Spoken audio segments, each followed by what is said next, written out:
Hello. Monsoon इस बार कुछ ज़्यादा ही जल्दी आ गया है। बहुत सारी जगह बरसात हो रही है, बाढ़ आ रही है, अलग अलग तरीके की प्राकृतिक आपदाएं आ रही हैं। ऐसा महसूस हो रहा है जैसे कि प्रकृति अपना रौद्र रूप दिखा रही हो। पहाड़ों पे तो बहुत ही बुरा हाल है। पहाड़ों पे बहुत सारी जगह बादल फट रहे हैं, बहुत ज़्यादा बारिश हो रही है। जो नदी के किनारे वाली जगह है वो मतलब एकदम बादल फटते हैं, पूरा तेज़ी से पानी बह कर के नीचे की तरफ आता है। बहुत हद तक तबाही हो रही है। पहाड़ों पे जो एक खूबसूरती होती है, हम लोग एंजॉय करने के लिए पहाड़ों पे जाते हैं। इतने सुंदर नज़ारे देखने को मिलते हैं, पहाड़, हरियाली, बहुत सारे पेड़, नदियाँ, बहुत अच्छा लगता है। लेकिन इस समय आप पहाड़ों पे जाएंगे, बहुत बुरा हाल है। वहाँ के जो रहने वाले लोग हैं, वहाँ के नागरिक हैं, बहुत ही बुरा हाल है उन सब का। और बहुत हद तक ये जो आपदाएं आ रही हैं, ये जो प्रकृति कहर दिखा रही है, इसके लिए लोग खुद ज़िम्मेदार हैं। एक न्यूज़ चैनल में अभी मैंने कुछ दिन अभी देखा था, एक आध दिन पहले, जब बादल फटा, पानी ऊपर से बहते हुए नदी में जब नीचे की तरफ आ रहा था, बहुत सारी लकड़ियाँ, पेड़ों की लकड़ियाँ कटी हुई, अनगिनत लकड़ियाँ बह करके नीचे की तरफ आ रही थीं। कभी लोगों का इस ओर ध्यान जाता है कि इतनी सारी लकड़ियाँ कहाँ आ रही हैं। एक तरफ आप एनवायरमेंटल प्रोटेक्शन की बात करते हैं, आप एनवायरमेंटल डे बनाते हैं, पेड़ लगाते हैं, बहुत सारी चीज़ें आप करते हैं दिखाने के लिए कि आप अपने पृथ्वी को बचाने के लिए बहुत कुछ कर रहे हैं। और दूसरी तरफ ऐसे भी बहुत से लोग हैं जो पेड़ों को काट रहे हैं।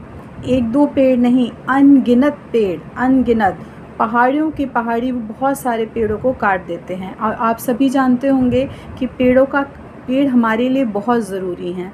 पेड़ हमें ऑक्सीजन देते हैं और पहाड़ों पे तो बहुत ज़रूरी हैं। पहाड़ों पे ये जो पेड़ हैं, आप पहाड़ है, खाली पहाड़ है, तेज़ बारिश आएगी तो वो जो आप देखते हैं ना, आए दिन दिखाई देता है कि चट्टान टूट करके नीचे गिर गई, सड़क टूट गई, ऊपर से पहाड़ नीचे की तरफ गिर गए। क्यों गिर रहे हैं? कभी सोच के देखा है? जो पहाड़ों पे जो उनकी खूबसूरती, उनके जो पेड़ होते हैं, पेड़ मिट्टी को उनके बांधे रखते हैं, उनकी जड़ें, पेड़ों की जड़ें, उनको बांधने से वो नीचे की तरफ नहीं गिरते हैं कि थोड़ी बहुत बारिश आई और वो गिर गए, ऐसा नहीं होता। पेड़ पहाड़ों को प्रोटेक्ट करके रखते हैं। लेकिन क्या हो रहा है, अनगिनत पेड़ काटे जा रहे हैं, अनगिनत पेड़ काटे जा रहे हैं। लोगों को थोड़ा सा भी ये लगता नहीं है कि आने वाली पीढ़ियाँ और इस समय के लोग किस तरीके से, वो जो हम लोग एंजॉय करने जाते हैं पहाड़ों, कितने अच्छे लगते हैं पेड़। बिना पेड़ का कोई पहाड़ अच्छा लगेगा? खुद सोच के देखिए। और ये वैसे भी पहाड़ बहुत पुराने होते जा रहे हैं, इनकी लाइफ उतनी ज़्यादा बची नहीं है और लोग उस पर अपना और एडिशनल कर देते हैं पेड़ों को काट करके। लोगों को सोचना चाहिए कि प्रकृति के साथ इतना खिलवाड़ ना करें, इतनी छेड़छाड़ ना करें, पेड़ों को ना काटें। पेड़ बहुत ज़रूरी हैं हम सभी के लिए, पेड़ों की रक्षा करें।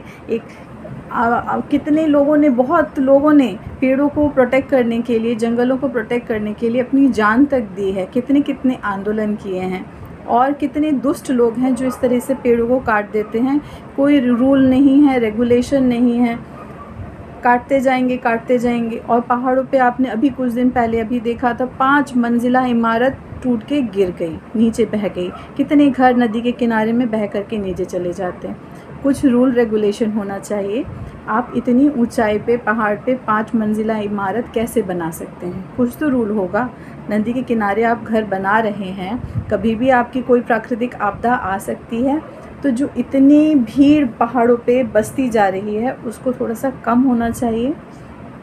बाहर के लोग भी आकर के बसना शुरू कर दे रहे हैं, तो ये चीज़ ठीक नहीं है।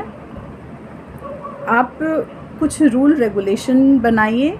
रूल गवर्नमेंट ने अपनी तरफ से बहुत से रूल बनाए हैं, लेकिन लोग फॉलो नहीं करते हैं उस चीज़ को। कितने ही घर टूट करके नीचे गिर जाते हैं। आप इतनी ऊंचाई वाली जगह पे 5, 6, 7 मंजिला इमारत होनी चाहिए, खुद सोच के देखिए। आप कितना वज़न डाल रहे हैं पहाड़ों पे। थोड़ा सा लोगों को अलर्ट होने की ज़रूरत है, जागरूक होने की ज़रूरत है। पहाड़ों पे भी बुरा हाल है और वो ही पानी बहते हुए नीचे की तरफ आता है, और जितना प्लेन है वहाँ पे कहीं पे बाढ़ आ रही है, कहीं पे वाटर लॉगिंग की प्रॉब्लम की वजह से पानी जो है वो ज़मीन के नीचे जा ही नहीं पा रहा है। बहुत सारी दिक्कत है। लोगों को थोड़ा सा जागरूक होना है कि किस तरीके से हमें इस पृथ्वी को, इस धरती को बचाना है, इसकी उम्र बढ़ानी है। हमारे जनरेशन, आगे वाले जनरेशन, उनके बच्चे इस पेड़ पौधे, इस पृथ्वी का आनंद ले सकें। आप पूरी तरीके से नष्ट करते जा रहे हैं पृथ्वी को। प्रकृति की तरफ थोड़ा सा ध्यान दें, जागरूक बने, पेड़ों को ना काटें।